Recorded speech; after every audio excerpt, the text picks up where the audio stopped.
خیبر پختونخوا کے ضلع باجوڑ میں فتنہ الخوارج کے خلاف کارروائی کا فیصلہ کر لیا گیا۔ وزیر مملکت برائے داخلہ کہتے ہیں باجوڑ سمیت کہیں کوئی بڑا آپریشن نہیں ہو رہا ہے۔ صوبائی حکومت کو آن بورڈ لے کر نیشنل ایکشن پلان کے تحت مخصوص علاقوں میں کارروائی کی جا رہی ہے۔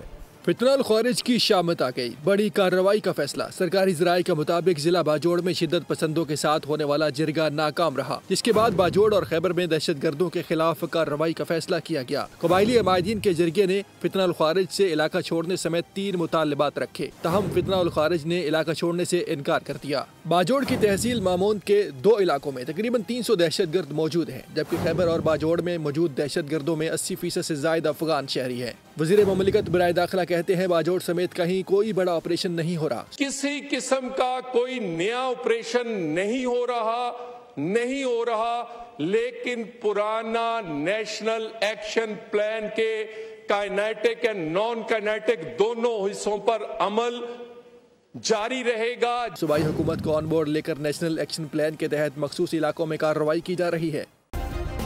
سبسکرائب کریں اور بیل دبائیں تاکہ کوئی خبر رہ نہ جائے۔